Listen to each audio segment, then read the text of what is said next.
Good afternoon students. आज हम पढ़ेंगे 9th क्लास साइंस का chapter 7 diversity in living organism. इसका इनिशियल पार्ट अपन ने स्टडी कर लिया था बच्चों। 5 किंगडम क्लासिफिकेशन पढ़ लिया था। क्लासिफिकेशन, इवोल्यूशन, चार्ल्स डार्विन ने ये बुक्स जो लिखी थी उसका नाम था द ओरिजिन ऑफ स्पीसीज 1859 पे। और बायोलॉजिस्ट हैकल वीटेकर और कार्ल वूज ने जो 5 किंगडम क्लासिफिकेशन प्रपोज किए थे वो मोनेरा, प्रोटिस्टा, फंजाई, प्लांटियन, एनिमेलिया, इन 5 सीरीज या ग्रुप में बांटा था ऑल ऑर्गेनिज्म को। ठीक है। और कार्ल वूज ने इस मोनेरा को फिर से फर्दर डिवाइडेड किया था 2 ग्रुप में, आर्कीबैक्टीरिया और यूबैक्टीरिया में। इसको हमने पिछले टर्न पे पढ़ लिया था। तो हम देखेंगे बच्चों आज हायरार्की ऑफ क्लासिफिकेशन, वर्गीकरण के पदानुक्रम। हायरार्की ऑफ क्लासिफिकेशन, वर्गीकरण के पदानुक्रम, मतलब कौन कौन से टर्म्स या पद यूज किए जाते हैं वर्गीकरण या क्लासिफाई करने के लिए जीवों को। तो देखिए, Linnaeus system of classification, Linnaeus scientist का नाम है बच्चों। सिस्टम का मतलब जो पद्धति दी, और क्लासिफिकेशन यानी वर्गीकरण।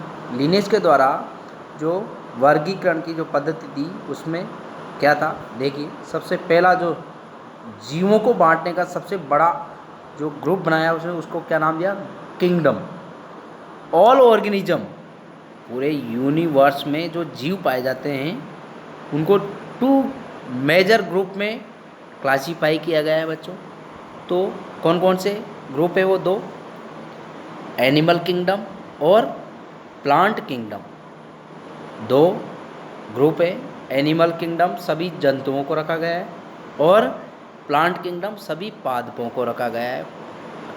एल्गी से लेकर के बड़े बड़े जो बरगद या यूकेलिप्टिस सबसे बड़ा वृक्ष होता है लंबाई के हिसाब से या साइज और शेप के हिसाब से देखा जाए तो फाइकस बेंगालेंसिस बरगद का पेड़ होता है सबसे बड़ा।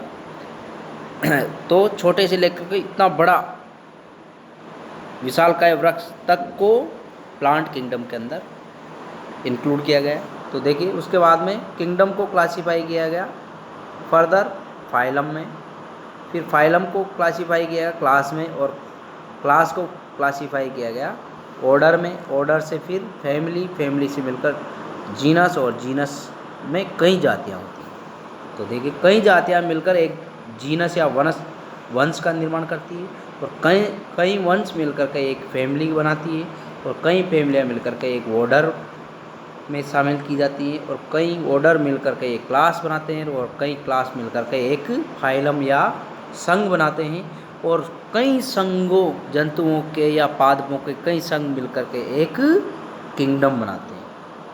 ठीक है। अगर जंतु है तो एनिमल किंगडम और पादप है तो प्लांट किंगडम बनाएंगे बच्चों। ठीक है। ये हो गया आपका hierarchy, linear system of classification. तो देखिए नेक्स्ट देखेंगे अपन Monera. They have unicellular prokaryotic organism. इस मोनेरा के अंदर देखिए बच्चों जो जीव शामिल किए गए हैं वो कैसे हैं, यूनिसेलुलर मतलब एक कोशिकीय हैं, प्रोकैरियोटिक है, प्रोकैरियोटिक कोशिकाओं युक्त ऑर्गेनिज्म है। प्रोकैरियोटिक मतलब आदिम कोशिकाएं पाई जाती है जिनमें न्यूक्लियस के चारों ओर केंद्रक झिल्ली नहीं पाई जाती, न्यूक्लियर मेम्ब्रेन नहीं पाई जाती। तो ये देखिए ब्रैकेट में दे रखा है बच्चों, do not have defined nucleus और ऑर्गेनेल्स। इनके अंदर क्या नहीं पाए जाते कोशिकाओं में, वेल डेवलप न्यूक्लियस या सुविकसित केंद्रक या कोशिकांग नहीं पाए जाते। ठीक है। इस प्रकार की कोशिकाओं को प्रोकैरियोटिक सेल्स, और जिन जीवों में ये कोशिकाएं पाई जाती हैं उनको प्रोकैरियोटिक ऑर्गेनिज्म बोलते हैं बच्चों। ठीक है। नेक्स्ट देखेंगे द सेल वॉल में और में नॉट प्रेजेंट इनमें कोशिका भित्ति मतलब सेल वॉल हो भी सकती है और नहीं भी हो सकती। ठीक है। The mode of nutrition is autotrophic. इनमें जो पोषण ग्रहण करने का जो विधि पाई जाती है वो कैसी है? ऑटोट्रोपिक है बच्चों। ऑटोट्रोपिक मतलब एक ग्रीन पिगमेंट पाया जाता है, इसीलिए अपना वो फूड को स्वयं सिंथेसाइज कर लेते हैं या निर्मित कर लेते हैं। ठीक है ना।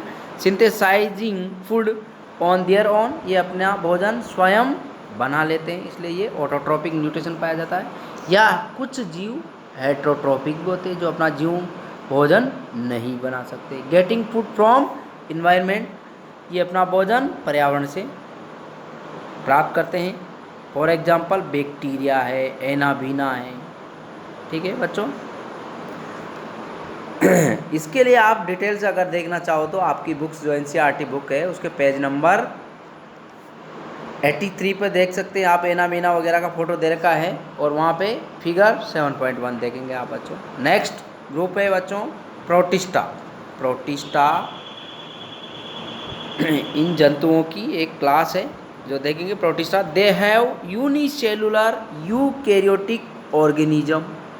देखिए बच्चों पिछला जो ग्रुप देखा अपन ने मोनेरा, उसमें क्या था? Unicellular prokaryotic. यहाँ पे क्या है? यूनिसेलुलर है ये भी, बट क्या है? यूकैरियोटिक है। ये क्या थे? प्रोकैरियोटिक है। ये प्राक कोश केंद्र की है, मतलब जिनमें आदिम केंद्रक युक्त कोशिकाएं पाई जाती है। ये क्या है? सुकेंद्रकीय कोशिकाओं युक्त जीव है। Do have well defined nucleus और ऑर्गेनेल्स। इनकी कोशिकाओं में सुविकसित केंद्रक और कोशिकांग पाए जाते हैं बच्चों, इसलिए इनको क्या बोला गया है? यूकैरियोटिक। ठीक है। तो इनमें यूकैरियोटिक सेल्स पाई जाती है, इसलिए इनको क्या कहा? Eukaryotic organism. सुकेंद्रकीय कोशिकाओं युक्त जीव है। The body is cover by cilia flagella for locomotion. और इनकी बॉडी चारों ओर से छोटे छोटे हेयर लाइक आउटग्रोथ पाई जाती है जिनको सीलिया बोलते हैं। बच्चों आपने देखा होगा इस प्रकार का स्लीपर लाइक ऑर्गेनिज्म होता है यूनिसेलुलर, जिसका नाम है पैरामीशियम। उसमें इस प्रकार के बॉडी के चारों ओर छोटे छोटे रोम पाए जाते हैं जो धीरे धीरे मूवमेंट करते रहते हैं। इनके द्वारा ये क्या करता है? मूवमेंट करता है, गति करता है। तो छोटे छोटे जिनकी साइज छोटी होती है और लोकोमोशन या गमन में काम में आते हैं, सीलिया कहलाते हैं। लेकिन अगर उनकी साइज बड़ी है तो उनको क्या बोलते हैं? फ्लैजिला। फ्लैजिला इस प्रकार से होते हैं, जैसे आपने देखा होगा यूग्लिना होता है, उसके शीर्ष भाग में इस प्रकार से 2 फ्लैजिला पाए जाती हैं। ये इस प्रकार से लंबे लंबे कसाब पाए जाते हैं, लेकिन संख्या कम होती है फ्लैजिला की, जबकि सीलिया की संख्या ज़्यादा होती है और साइज छोटी होती है बच्चों। ये डिफरेंस है सीलिया और फ्लैजिला में। बट दोनों ही किसके काम में आते हैं? लोकोमोशन के, ये ध्यान रखना है। ठीक है। बॉडी कवर होती है सीलिया और फ्लैजिला से, और किसके लिए? लोकोमोशन के लिए। The mode of nutrition is autotrophic heterotrophic. For example diatoms, protozoans etcetera. और इनमें जो भोजन या पोषण का जो माध्यम पाया जाता है वो कैसा होता है? ऑटोट्रोपिक हेटरोट्रोपिक, दोनों ही प्रकार का पाया जाता है। स्वपोषी भी हो सकता है और परपोषी भी हो सकता है, विषमपोषी भी हो सकता है। और इसके एग्जाम्पल या उदाहरण हैं कौन कौन से जीव इसमें शामिल होते हैं? प्रोटिस्टा में डाइटम्स, प्रोटोजोन्स जैसे अमीबा, पैरामीशियम, प्लाज्मोडियम। डाइटम्स होते हैं छोटे छोटे सूक्ष्म जीव जिनको यही खाते हैं प्रोटोजोन्स ही भोजन के रूप में, तो इसमें इंक्लूड किए गए प्रोटिस्टा में। नेक्स्ट फाइलम देखेंगे बच्चों अपन फंजाई। नेक्स्ट फाइलम है एनिमेलिया किंगडम का, वो है फंजाई। फंजाई आपने देखे होंगे बच्चों नम युक्त इन्वायरमेंट जो होता है, या सब बारिश के दिनों में अपन कभी रोटी या ब्रेड का टुकड़ा नम मृदा में पटक देते हैं या खुला छोड़ देते हैं इन्वायरमेंट में, तो 1-2 दिन में उसमें वाइट पैचेज या ग्रीन कलर के फाइबर लाइक स्ट्रक्चर बन जाती है, फफूंदी छा जाती है कुल मिला के, तो उसको क्या बोलते हैं? फंजाई या कवक होते हैं। ठीक है। तो देखिए fungi, these are multi cellular eukaryotic organism with cell wall made up of chitin. पिछला जो हमने पढ़ा प्रोटिस्टा वो भी यूकेरियोटिक थे, बट क्या थे, यूनिसेलुलर, और ये क्या है, मल्टी सेलुलर। ठीक है बच्चों, तो देखिए डिफरेंस हो गया। मोनेरा क्या थे, प्रोकैरियोटिक यूनिसेलुलर, प्रोटिस्टा क्या है, यूनिसेलुलर और यूकेरियोटिक। अब जो पंजाबी पढ़ रहे हैं वो क्या है, मल्टी सेलुलर यूकेरियोटिक ऑर्गेनिज्म है, बहुकोशिकीय सुकेंद्रकीय जीव है, जिनके शरीर एक से अधिक कोशिकाओं से मिलकर बना होता है और जिनकी कोशिकाओं में सुविकसित केंद्रक पाया जाता है, और विद सेल वॉल, जिनमें कोशिका भित्ति भी पाई जाती है, जो किसकी बनी होती है, मेड अप ऑफ काइटिन, और जो किसकी बनी होती है, काइटिन नामक पदार्थ की बनी होती है। They do not perform photosynthesis, परंतु ये प्रकाश संश्लेषण की क्रिया नहीं कर सकते, मतलब अपना भोजन स्वयं नहीं बना सकते, इसीलिए इनमें मोड ऑफ न्यूट्रिशन क्या है, हेट्रोट्रोपिक है। सेप्रोफाइटिक भी होते हैं, derive nutrition from decaying matter. Saprotrophic वो होते हैं, सेप्रोफाइटिक जो अपना भोजन सड़े गले पदार्थों से प्राप्त करते हैं, डिकेइंग मैटर से प्राप्त करते हैं। For example Aspergillus, Penicillium, mushroom, Rhizopus. आपने देखा होगा बच्चों, सड़े गले लकड़ी के लट्टे, गोबर की खाद वगैरह होती है, वहाँ पे मशरूम जो जहरीली होती है, आपने इसी जगहों में उगते हुए सांप के छत्रक बोलते हैं सामान्य बोलचाल की भाषा में, वो मशरूम होती है, ये फंजाई होती है, उसका हम फंजाई बोलते हैं, लोकल लैंग्वेज में उसको क्या बोल देते हैं, सांप की छत्रक। तो वो कवक है एक प्रकार की। तो ये डिकेइंग मैटर जो होता है, अपघटित सड़े गले पदार्थ होते हैं, उनसे अपना पोषण प्राप्त करते हैं, इसलिए इनको क्या कहा गया है, सेप्रोफाइटिक मोड ऑफ न्यूट्रिशन पाया जाता है। The fungi living with algae form lichen symbiotic association, और फंजाई एल्गी के साथ मिलकर के लाइकेन का निर्माण करते हैं, जिसमें यह लाइकेन ऐसी बॉडी है जिसपे एल्गी और फंजाई सिम्बायोटिक एसोसिएशन या सहजीवी सहसंबंध दर्शाते हैं बच्चों, जिसमें दोनों ही जीवों को फायदा ही फायदा है, नुकसान किसी को नहीं है।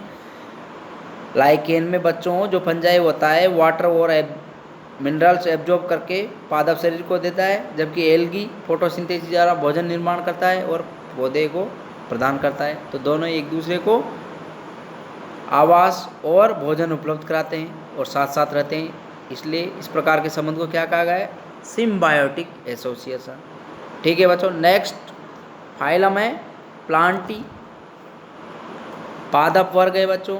तो देखिए प्लांटी में क्या है, these are multi cellular eukaryotic organism, cell wall made up of cellulose, able to perform photosynthesis, for example rice और व्हीट।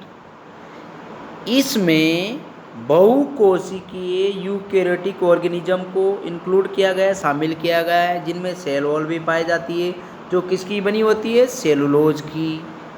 सेलुलोज एक प्रकार का कार्बोहाइड्रेट है।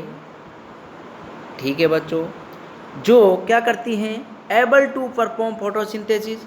ये प्लांटी ग्रुप में इंक्लूड किए गए जितने भी जीव है, पादप है, वो फोटोसिंथेसिस करने में सक्षम होते हैं, इसलिए इनका मोड ऑफ न्यूट्रिशन कैसा है, ऑटोट्रोपिक। और इसके एग्जांपल राइस चावल है, व्हीट गेहूं है, ये सभी हरे पौधे इसके अंदर शामिल किए गए हैं बच्चों। नेक्स्ट है एनिमेलिया, जंतु।